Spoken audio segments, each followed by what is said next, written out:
ఇదే కాకుండా ఈరోజు నారాయణ గారు చెప్పారు, అమరావతిగాని అభివృద్ధి అయి ఉంటే ఇప్పటికి ఈ ప్రాంతం అంతా కూడా నిలదొక్కునేది. ఒక అమరావతిని పూర్తిగా నిర్వీర్యం చేసి రాష్ట్రంలో నిర్మాణ రంగం అనేది నిలదొక్కోకుండా చేసే పరిస్థితికి వచ్చారు. ఇంకో పక్కన ఎక్కడ చూసినా డెమాలిషన్ చేయడం, భయభ్రాంతులను చేయడం, ఇలాంటి చాలా కార్యక్రమాలు కూడా జరిగాయి. 5 సంవత్సరాలు నేను చూశాను. అన్ని రంగాల కంటే నిర్మాణ రంగం పూర్తిగా దెబ్బతినే పరిస్థితికి వచ్చింది. ఈరోజు మళ్ళీ మీరు చూసినప్పుడు ఈ 7 నెలలే మేము వచ్చిన తర్వాత 7 నెలలు అయింది. బిల్డ్ ఏపీ అనే నినాదంతో ఈరోజు మనం అందరం ముందుకు పోతున్నాం. నిర్మాణ రంగానికే కాకుండా అనుబంధ రంగాల్లో అన్నిటికీ ప్రాధాన్యత ఇచ్చాం. ఈ ప్రాధాన్యత వల్ల ఎక్కడికక్కడ ఒక పద్ధతి ప్రకారం ఇవన్నీ జరిగే పరిస్థితికి వస్తున్నాయి. మీరు ఒక పక్కన చూస్తే నా జీవితంలో ఎప్పుడూ చూడని విధంగా ఈరోజు భూ సమస్యలు వచ్చాయి. నాకు వచ్చే 100 పిటిషన్లు వస్తే అందులో 60-70 ల్యాండ్ రిలేటెడ్ సమస్యలే వచ్చాయి. రికార్డ్స్ తారుమారు చేశారు, భూ కబ్జాలు చేశారు, ఒకరి భూమిని ఇంకొకరు రాహించారు. కడాన సొంత ఒక ల్యాండ్ టైటిలింగ్ యాక్ట్ కూడా తీసుకొచ్చి ఇష్టానుసారంగా చేస్తే అవన్నీ రద్దు చేసి ఈ ల్యాండ్స్ అన్ని మళ్ళీ ప్యూరిఫై చేయాలంటే చాలా సమయం తీసుకొచ్చే పరిస్థితి వచ్చింది. నేను మిమ్మల్ని అందరూ కూడా నిర్మాణ రంగంలో ఉన్నారు కాబట్టి ఇప్పుడే తిరుపతిరావు గారు కానీ మీ వాళ్ళందరూ చెప్పారు, ఒక మాట చెప్పారు, మేము తప్పు చేయం, ఎవరైనా మాలో తప్పు చేసే వాళ్ళు ఉంటే గట్టి చర్యలు తీసుకోమని వాళ్ళు కోరారు.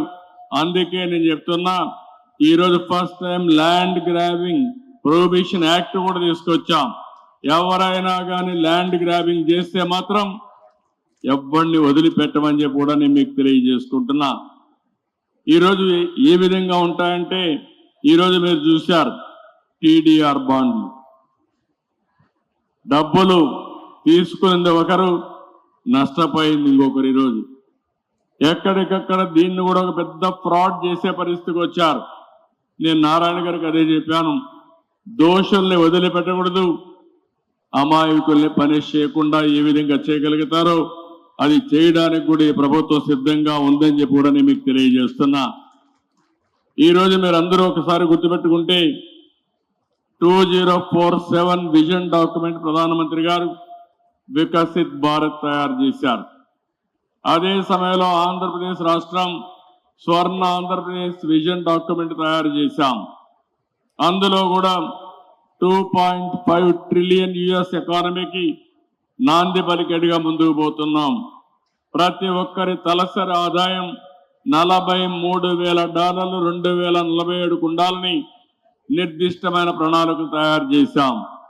ఈరోజు మీరు చూస్తే 7 నెలలైంది మేము వచ్చి, ఇప్పటికీ 4 లక్షల కోట్ల రూపాయలు పెట్టుబడులకు అగ్రిమెంట్లు చేశాం, పనులు ప్రారంభిస్తున్నాం. దీనివల్ల 4 లక్షల మందికి ఉపాధి కల్పించే అవకాశాలు వస్తాయి. మేము ఒకే నినాదం పెట్టుకున్నాం, 20 లక్షల మందికి ఉద్యోగాలు ఈ 5 సంవత్సరాల్లో ఇవ్వాలనేది ఎన్డీఏ నినాదం అని చెప్పి కూడా నేను మీకు తెలియజేసుకుంటున్నా. ఈరోజు అమరావతి దగ్గర 50,000 కోట్ల రూపాయలతో పనులు ప్రారంభించడానికి ముందుకెళ్తున్నాం.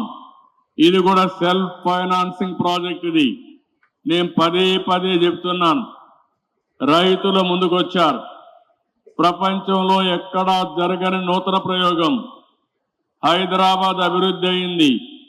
హైదరాబాద్లో సైబరాబాద్ ఏరియాలో ప్రభుత్వ భూములు ఎక్కువ ఉండేటివి. ఆ ప్రభుత్వ భూములన్నీ కూడా సద్వినియోగం చేశాం, అభివృద్ధి చేశాం. ప్రైవేట్ వాళ్ళు కూడా బాగుపడే పరిస్థితికి వచ్చారు. ఎక్కడైతే రియల్ ఎస్టేట్ బాగా భూమి వస్తుందో అక్కడ సంపద సృష్టించే అవకాశాలు వస్తాయి.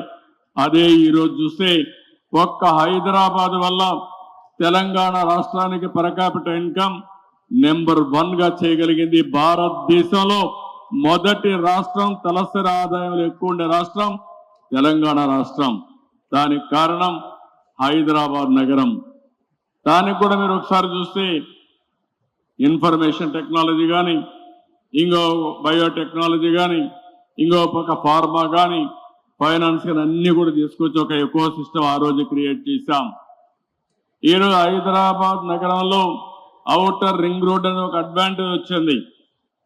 ఈ రోజు ఇక్కడికి వచ్చినప్పుడు హైదరాబాద్ ఔటర్ రింగ్ రోడ్ కంటే 183 కిలోమీటర్లు ఔటర్ రింగ్ రోడ్ క్రియేట్ చేసి గుంటూరుకు అవతల ఔటర్ రింగ్ రోడ్ వస్తుందంటే గుంటూరు కూడా అమరావతి లోపలనే వస్తుంది. ఈ రెండు కూడా కలిసిపోయే అవకాశం ఉందని చెప్పి కూడా నేను మీకు తెలియజేస్తున్నా.